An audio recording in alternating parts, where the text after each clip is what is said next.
मैं 5 आयत से उसे पढ़ूंगा।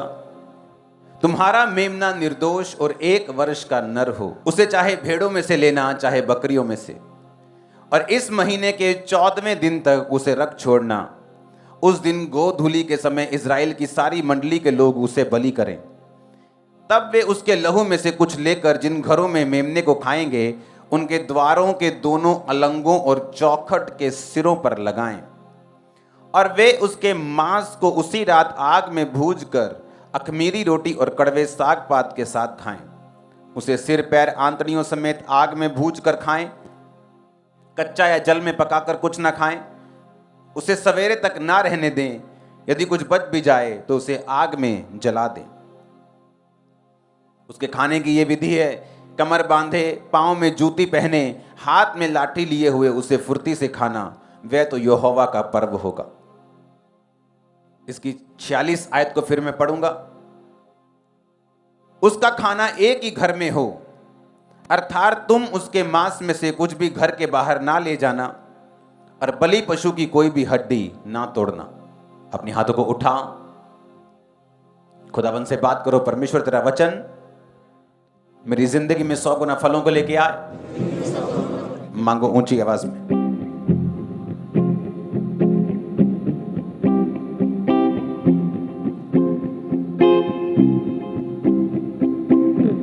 प्रभु यीशु मसीह के सामर्थी नाम में हम मांगते हैं।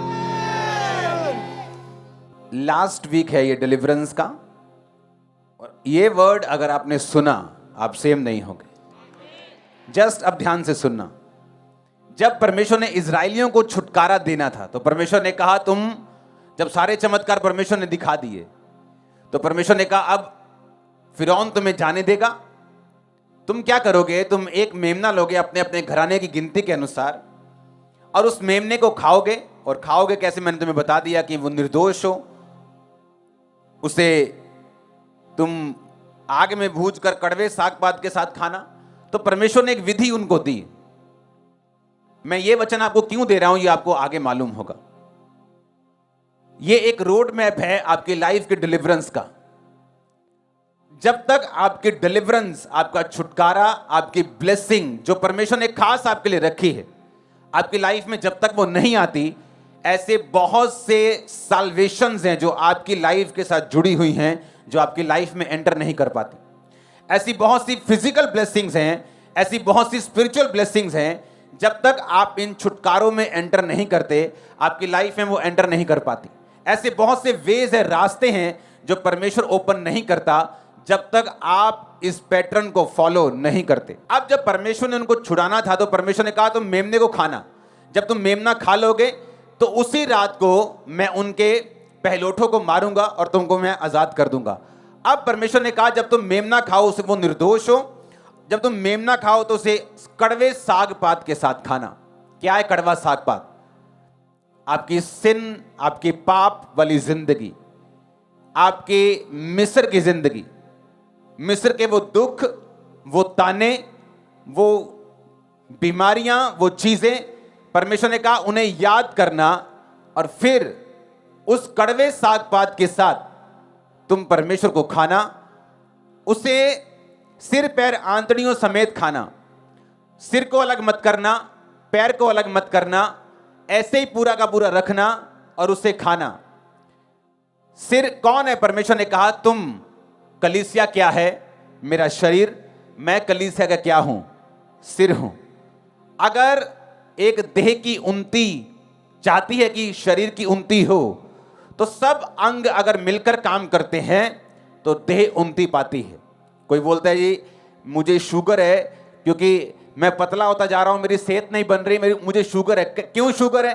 क्योंकि बॉडी में एक अंग होता है पेनक्रियास, जो इंसुलिन का काम करता है, वो काम करना बंद कर देता है और बॉडी जो है शुगर हो जाती है। शुगर से पतले हो जाते हैं, आंखें खराब होनी। एक अंग खराब हुआ तो बाकी चीजें कैसे इफेक्ट होना शुरू होती। परमेश्वर ने कहा तुम शरीर हो, मैं तुम्हारा सिर हूं। यहां पर परमेश्वर ने कहा ना तो सिर अलग हो, ना पांव अलग हो, ना कोई अंग अलग हो, अंदर के अंग भी अलग ना हो, तुम इसी तरह से उनको खाओगे। आज क्यों लोग छुटकारे में नहीं? अगर आप चर्चिस में जाके देखें तो उनकी लाइफ में कई बार और एक आम अन्य जाति की लाइफ में कोई फर्क नहीं। वही फैमिली इश्यूज, वो फेस कर रहे हैं जो अन्य जातियां फेस कर रही हैं। वही बीमारियां, वही चीजें, वही कलेश, वही गरीबी, वही श्राप वो फेस कर रहे हैं जो लोग फेस कर रहे हैं। कारण क्या?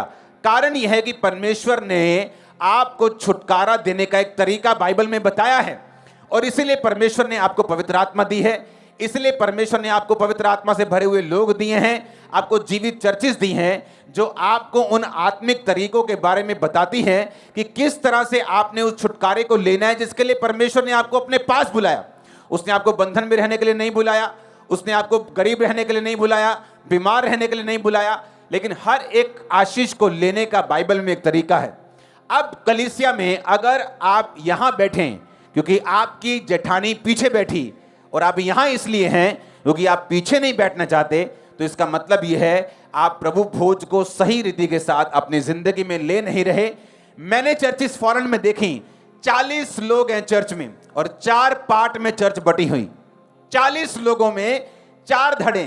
इमेजिन करो चर्च का क्या हाल होगा, और जब वो प्रभु भोज लेते होंगे किस तरह से प्रभु भोज का अनादर करके उसे ले रहे हैं। और इसीलिए वो लोग हमेशा आपको बंधनों में और ऐसे श्रापों में आपको पड़े हुए मिलेंगे जिनमें अन्य जाति में नहीं आपको कई बार मिलते। ऐसी चीजों में आपको वो मिलेंगे, ऐसी प्रॉब्लम्स में मिलेंगे जो आम लोगों की लाइफ में भी नहीं, क्योंकि परमेश्वर ने कहा जब तुम प्रभु भोज का अनादर करोगे तो तुम निर्बल हो जाओगे, रोगी हो जाओगे, और हो सकता है सो भी यानी मर भी जाओ। मेक श्योर जब आप चर्च में प्रभु भोज लेते हैं, आप एक विश्वासी हैं, आप किसी से अपनी नाराजगी प्रकट कर सकते हैं लेकिन अपने दिल में उसके लिए कड़वाहट पैदा नहीं कर सकते। हालेलुया। मैं लोगों को डांट देता हूं यहां पे, लेकिन बैक स्टेज आप नहीं जानते हम कैसे मिलते हैं एक दूसरे के साथ, प्रेम में, आनंद में। क्योंकि काम के टाइम मुझे काम चाहिए और दिल में आपके कुछ नहीं होना चाहिए। हालेलुया। अगर कुछ लोग मुंह के मीठे होते हैं लेकिन दिल में कड़वाहट रखते हैं, आपको दिल को साफ करना है बिल्कुल। अगर कोई ऐसा जन है जिसे आप बुलाते नहीं और वो चर्च में मौजूद है, जाते वक्त आप उसे जय मसीह की बोलें। मैं नहीं चाहता आप कपटी लोगों के साथ दोस्ती रखें। ऐसे लोग जो आपकी लाइफ में माइनस करते हैं, आप उनको अपनी लाइफ में दोबारा लेके आएं, मैं ये नहीं कह रहा हूं, लेकिन आपका हार्ट, आपकी स्पिरिट बिल्कुल साफ और क्लियर होनी चाहिए अगर आप ये चाहते हैं प्रभु भोज को आप सही रीति के साथ लें। क्योंकि जैसे ही उन्होंने सही रीति के साथ प्रभु भोज लिया कि सवेर तक कुछ रहने नहीं देना, जो बच जाए आग में जलाना, कमर बांधे हुए। कौन सी कमर? बुद्धि की कमर। हमारी कमर क्या है मसीह में? हमारी बुद्धि। सच्चाई से अपनी कमर कस के, उसने कहा कमर को बांधे हुए, यानी जो वर्ड है, जो वचन है आपके दिमाग में होना चाहिए। कहां होना चाहिए? बोलो अपने पड़ोसी से, कहां होना चाहिए? कहां होना चाहिए? और दिमाग में कैसे होगा? जब हम इसे पढ़ेंगे। दिमाग में वचन कभी नहीं आ सकता जब तक आप इसे, ये सारा एक मैनुअल है, एक तरीका है। आप पिक्चर्स में देखते ना कि एक नक्शा है जी, नक्शे के हिसाब से चलेंगे तो बहुत बड़ा खजाना हमें मिलेगा, और वो नक्शा बड़ा मुश्किल होता है, और नक्शे में कहां जाना है, क्या करना है, उसमें बड़े भेद होते हैं, और जब वो भेद पार किए जाते हैं तो खजाना उनको मिलता है। उसी तरह से परमेश्वर ने आपको छुटकारे के लिए एक नक्शा दिया है, और नक्शा यह है कि अपने गुनाहों को, अपने पास को भूलना नहीं, कि जिसे परमेश्वर ने किस तरह से आपको आपके दुखी जीवन से, शैतान के बंधन से, दुष्ट आत्माओं के चक्रों से आपको निकाला। उसके ग्रेटिट्यूड में, उसके थैंक्स गिविंग में आप प्रभु भोज को खाएंगे, अपने पास को याद करते हुए कि मैं क्या था और क्या बन गया हूं, और सिर पैर आंतड़ियों समेत, यानी मैं यूनिटी में से खाऊंगा। मेरे पड़ोसी से नाराज रह के, उसके खिलाफ बोल के, उसके खिलाफ प्लानिंग और प्लॉटिंग करके फिर मैं प्रभु भोज को नहीं खा रहा हूं, जस्ट एक रोटी को खा रहा हूं। फिर वो हेवनली नहीं, फिर वो धरती की है। आप धरती की रोटी खाएंगे, वो धरती की चीज आपको देगी 2 दिन के लिए, 1 दिन के लिए, उसके बाद फिर आपको उसकी जरूरत पड़ेगी। आप हेवन की रोटी खाएंगे, आप सदा बने रहेंगे। आमीन। अब जब वो कहता है कि कमर को बांध कर खाना, कमर को बांध के मैं क्यों खाऊं? जब मैं किसी को खाने पे बुलाता हूं तो पंजाबी तो मोस्टली जो बेल्ट है वो ढिल्ली कर लेते हैं, कहते आ जाओ जी हुन शुरू करिए प्रोग्राम, कि बेल्ट ढिल्ली कर लो तो ठोको जो हैगा मुझ। लेकिन वो कह रहा है जब तुम खाने पे आना तो कमर बांध के आना, क्योंकि वो उस खाने की बात नहीं कर रहा। चेले भी गलती खाते थे बार बार। जब जीसस बोलते थे मेरी रोटी स्वर्ग से उतरी, वो उन्हीं रोटियों के चक्कर में पड़े रहते जो नीचे खाते थे। जीसस बोलते थे खमीर से बच के रहना, शिक्षा से गलत से बच के रहना, वो दूसरे दही की योगर्ट की बात करते थे। अगर परमेश्वर कह रहा है कमर बांध के खाना, तो किस खाने की परमेश्वर बात कर रहे हैं?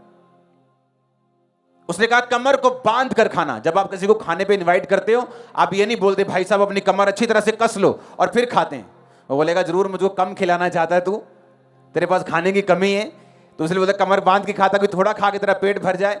लेकिन परमेश्वर ने कहा कमर बांध कर खाना। जीसस क्राइस्ट ने क्या किया? कौन व्यक्ति हैं जिनकी लाइफ में खाया हुआ प्रभु भोज काम करता है, जिनकी कमर बंधी हुई है? यीशु मसीह 40 दिन रात के रोजे रखे। 40 दिन रात के रोजे रखने के बाद बाइबल कहती है आत्मा, मत्ती 4:1, आत्मा यीशु को जंगल में ले गया। अगर आप इसकी इब्रानी भाषा में, इसको यूनानी भाषा में नया नियम लिखा गया था, अगर आप इसको पढ़ेंगे कि आत्मा यीशु को जंगल में ले गया फोर्सफुली, अगर आप इसको ध्यान से पढ़ेंगे ना तो आपको इसका मतलब समझ आएगा। इसका मतलब है एनेगो, ANAGO, ग्रीक भाषा का 321 शब्द। इसमें लिखा कि एक ऐसा टाइम जब पवित्र आत्मा आपकी अगुवाई करता है वेस्ट टाइम के लिए। लिखा तब आत्मा यीशु को जंगल में ले गया ताकि इब्लीस से उसकी परीक्षा हो। एनेगो का मतलब फोर्सफुली, जैसे कोई धक्के से खींचकर आपको ले जाता है। जंगल का मतलब है एरिमोज, यानी एक ऐसा टाइम जो आपको वेस्ट लगता है। ग्रीक भाषा का 2048वां शब्द, इसे इंटरनेट पे डाल देना। आपको यकीन हो रहा है मैं क्या कह रहा हूं? आत्मा यीशु को ऐसे स्थान की ओर, ऐसे समय की ओर ले गया जो वेस्ट था। आपको लगता है कि ये टाइम तो वेस्ट है मेरी लाइफ में। मैं प्रार्थना कर रहा हूं रोज, मेरा वीजा नहीं आ रहा। मैं प्रेयर कर रही हूं, मैं हील नहीं हो रही हूं। मैं प्रेयर कर रहा हूं, मेरे बेबी नहीं हो रहा। मैं प्रेयर कर रहा हूं, मेरी चर्च की ग्रोथ नहीं हो रही। मैं कंटिन्यू लगातार इतने साल से प्रेयर में हूं, इतने महीने से प्रेयर में हूं, मुझे कोई रिजल्ट नहीं मिल रहा। लिखा आत्मा, शैतान नहीं, पवित्र आत्मा लेड का मतलब फोर्सफुली, धक्के से जीसस को लेके गया विल्डरनेस, जंगल में, एरिमोस में, यानी वेस्ट टाइम के ऊपर, जहां वेस्टेज फील होती कि आपका टाइम वेस्ट हो रहा है। और बाइबल कहती है कि 40 दिन 40 रात जब यीशु ने कुछ नहीं खाया तो परखने वाला आया और कहा यदि तू परमेश्वर का बेटा है इन पत्थरों को बोल ये रोटियां बन जाएं। अब 3 बार उसको परखा गया और तीनों बार परमेश्वर ने जवाब दिया लिखा है इंसान अकेली रोटी से नहीं परंतु परमेश्वर के मुख से निकले एक एक वचन से जीवित रहेगा। फिर उसने क्या कहा? यदि तू परमेश्वर का बेटा तो अपने आप को ऊपर से नीचे गिरा। तेरे वचन में लिखा है कि तेरे दूत तुझे पकड़ लेंगे, पांव में पत्थर से ठेस नहीं लगने देंगे। भजन संहिता 91 में लिखा है। यीशु ने कहा यह भी लिखा है तो अपने प्रभु अपने परमेश्वर की कभी परीक्षा ना कर। अगर परमेश्वर तू मुझसे बात करता है तो मुझे यह निशानी चाहिए। अगर तू मेरे साथ है तो मुझे ये